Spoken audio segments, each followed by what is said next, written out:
Salut les amis, c'est parti, on se retrouve en fait pour une petite vidéo news, hein, update, ça faisait un moment, mais ça vaut toujours le coup, parce qu'il se trouve que, je sais pas pourquoi, j'étais passé à côté de la news, qui est sortie vers le 20 juin, 21 juin, je pense que c'est en même temps que la sortie du double chapitre.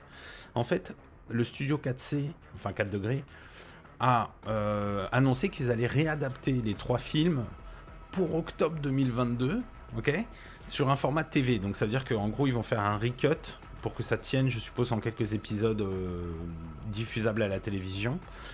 Et c'est pour les 10 ans, parce que c'était sorti en 2012, la trilogie là.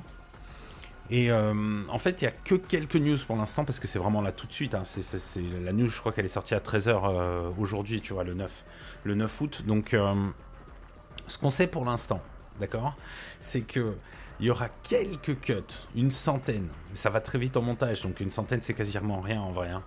Plus quelques scènes rajoutées, dont surtout la scène du bûcher des rêves, Bonfire of Dreams. Je sais pas comment c'était traduit par Glénat. Moi, j'ai pas un grand souvenir de ces 3 films, honnêtement. Déjà parce que c'était il y a 10 ans, et en plus de ça, je pense que je les ai regardés d'un coup. Sans être totalement ouvert, voilà, en gros, hein, parce qu'à ce moment-là, moi, je les ai déjà depuis longtemps, j'étais full scan à ce moment-là depuis un bon moment, donc j'avais absolument pas besoin de voir ces films, parce que l'âge d'or, ça va, je pense que ça a été suffisamment adapté, je trouve que 97 ça suffit, plus le manga, etc., mais bon.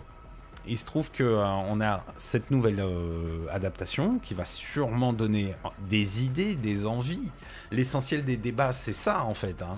C'est que comme il y a Aniplex qui s'est mis dans la loupe pour produire un peu tout ça, les gens se mettent à espérer. Ils se disent peut-être, qui sait, peut-être qu'on va laver l'affront de 2016. Et ça, ce serait fabuleux, effectivement, qu'il y ait une suite en animé qui soit au niveau. Alors, pas au niveau des films, encore mieux, c'est ce que j'espère quand même, parce que les films, de mémoire, il y avait beaucoup trop de 3D, et puis ça m'a pas laissé un souvenir impérissable. Honnêtement, je les ai oubliés littéralement, donc il faudra que je les revoie. J'ai quelques scènes par-ci par-là, hein, des bribes. Mais c'est vrai que l'animé de 97 m'a plus marqué, tout simplement. Et donc, on verra bien. Je suis assez fan de ça.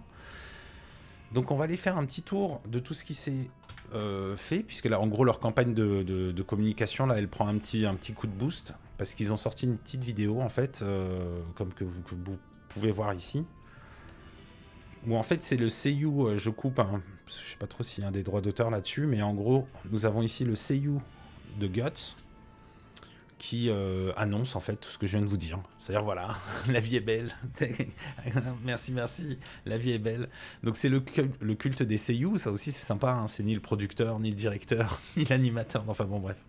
C'est effectivement le seiyuu de Guts, qui s'appelle, si je dis pas de bêtises, c'est lui, Iwanaga Hiroaki, qui a priori, d'après My Anime List, était vraiment focus sur Guts. Mais il a peut-être fait d'autres choses, hein, probablement. Hein. On n'irait pas le parachuter là-dessus sur un projet aussi gros s'il n'avait pas déjà fait des choses. Ensuite, ce que je trouve assez cool, c'est qu'ils ont fait un site web qui est vachement bien. Donc je pense que c'est là où Aniplex aussi amène, du coup, bah, son savoir-faire, sa force de frappe. C'est un des plus gros studios. D'ailleurs, on va peut-être commencer par dire ça. Qui est Aniplex? Bon, derrière Aniplex, il y a Sony. Sony, donc, vous savez, Sony a racheté petit à petit, mais doucement mais sûrement, Wakanim, Crunchyroll, etc. Donc ils ont vraiment remis la main sur le streaming d'animé, ce qui est a priori une très bonne nouvelle. On verra pour la suite, mais bon, c'est quand même une bonne nouvelle. Bon, le palmarès, il est laisse tomber, il est légendaire. Aniplex est légendaire, ça commence avec Full Metal Alchemist, Bleach, Gintama, Naruto. Je vous montre vite fait, je vous laisse voir. Palmarès, Overnight. Donc laisse tomber, c'est bon. D'ailleurs, assez large. Moi, c'est ça que j'aime bien chez Aniplex, hein, puisque comme vous voyez, ils ont fait aussi Mushishi. Ils se sont pas mal ouverts sur plein de choses.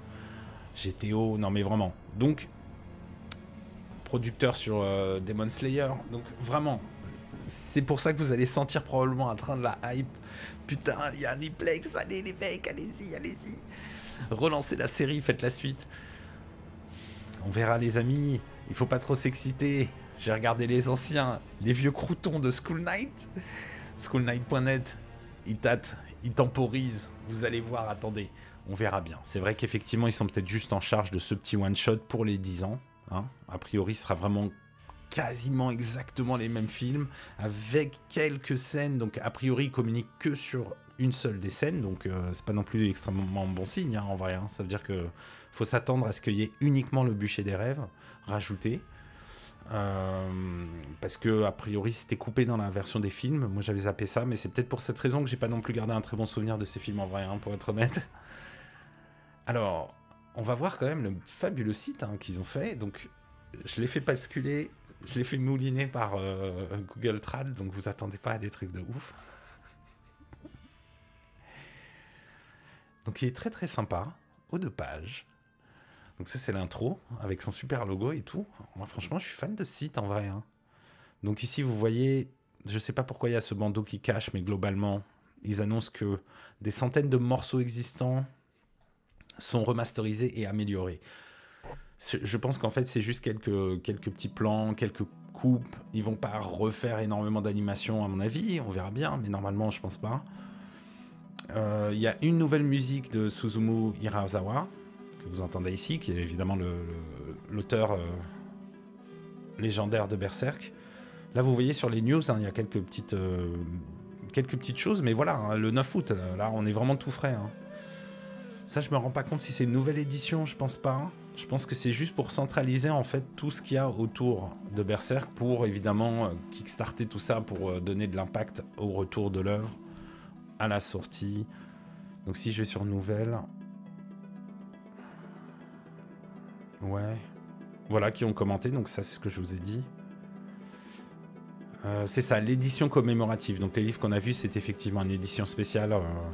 Donc une nouvelle musique fournie par Suzumu. Tout ça, c'est assez sympa, mais comme vous voyez, on y est là. Hein. C'est août. Il y a juste cette première partie que j'avais complètement zappée. Effectivement, ils ont fait l'annonce à la sortie du double chapitre. Bon. Voilà. Aniplex Online Fest 2022. Oh là là, a été décidé de participer à Aniplex Online Festival qui se tiendra le samedi 24 septembre. Plus de 20 animations réunies. Attendez-vous à l'événement gratuit en ligne et à Pacifico Yokohama. D'accord. Donc il y a un événement en ligne. Alors ça, on gardera un œil dessus. Hein. Save the date, comme on dit. 24 septembre 2022. Bon, d'ici là, on s'en reparlera. Qu'est-ce qu'il y avait d'autre d'intéressant que j'avais trouvé cool sur ce site? C'est qu'ils mettent en avant le staff, et ça c'est vraiment sympa. J'y vais juste rapidement, mais il y a aussi un petit encart sur les personnages que j'ai trouvé relativement sympa. C'est surtout les personnages du Golden Age évidemment. Mais vraiment, je suis assez fan du site en vrai. Hein. Je trouve qu'ils ont fait un bon taf, hein, pour de vrai. Hein. Je trouve ça assez sympa. Judo. Ah, Judo. Hop là, hop là. Donc je reviens dans le menu et on va aller voir le staff. Parce qu'il y a un truc que j'ai noté qui me hype un petit peu quand même, hein, faut dire la vérité. Donc l'œuvre originale de Kentaro, bien sûr. Est-ce que je peux zoomer un petit peu pour vous? Je peux. Bon, le directeur de l'édition commémorative, c'est a priori Yuta Sano, il est surtout sur le manga, hein, de ce que j'ai compris. Hein, voilà. Directeur de théâtre, peut-être la mise en scène, c'est un peu dur de retraduire avec Google Trad derrière. Donc superviseur, scénario, tout ça, je me rends pas trop compte. Mais c'est surtout ça que j'ai retenu. Le directeur d'animation, évidemment, qu'on va aller checker ensemble. Yes, that's the dude. Que normalement j'avais trouvé sa photo aussi. Mais regardez-moi ce palmarès. Ce palmarès de GOAT. Storyboard, animation clé sur SNK, saison 2. Yatsuke, et là j'ai pas vu, mais ça a l'air d'être vachement bien. Mais en tout cas les deux derniers gros projets c'est SNK et Yatsuke, ça a l'air vachement bien. Hein. Ouais, j'ai quoi ce truc, wesh? Vas-y. Ah, 608. Si, ça me dit un truc, c'était sur Netflix, c'est pour ça que j'ai pas vu. Ça suppose de la 3D. Les gens ont grincé des dents sur la 3D de la saison 2 de Mappa dans SNK. Est-ce que c'était lui? On verra bien, les amis, on verra bien. Il faut évidemment jamais trop se hyper, c'est jamais bon pour la santé de trop se hyper. Donc je vous fais juste un petit message de fin. Donc cette news pour un nouvel animé, donc kit départ, airing en octobre 2022, donc il n'y en aura même pas 2 mois. Ce qu'il y a aussi de sympa, c'est qu'on a fait enfin notre premier live, hein, que vous pouvez voir sur YouTube, qui est très très cool. En tout cas, ça m'a fait très plaisir, je veux dire, d'organiser ça et de participer avec vous, donc c'était vraiment sympa. Le prochain live sera un live de review quand le chapitre 368 sera sorti. Je ferai ma petite vidéo review le matin et le soir on fera un live débrief à plusieurs pour échanger dessus. Ça se passe sur Twitch pour l'instant. J'espère que j'arriverai à mettre en place un système double avec Restream ou je sais pas quoi pour être sur YouTube aussi. Mais dans tous les cas, il y a la rediff sur YouTube en première, comme ça je peux répondre à vos commentaires. D'ailleurs, on l'avait fait pour les lives et c'était très sympa. D'ailleurs, un petit coucou à Germain et à tous ceux qui étaient là, qui ont vraiment assuré, qui ont donné des conseils, même de musique. On m'a conseillé une musique sympa de Viking, là, que pour l'instant j'utilise sur Jedi Fallen Order, mais elle est solide. C'est un sacré bon choix de musique.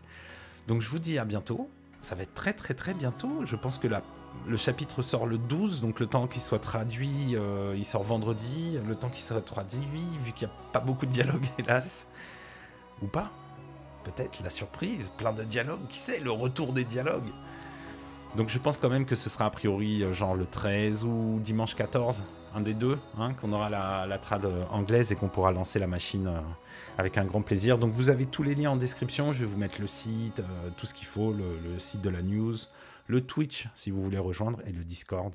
Et évidemment, n'oubliez pas de liker, vous savez comment elle fonctionne cette plateforme. Donc je vous dis à bientôt et à la prochaine les amis. Allez, ciao.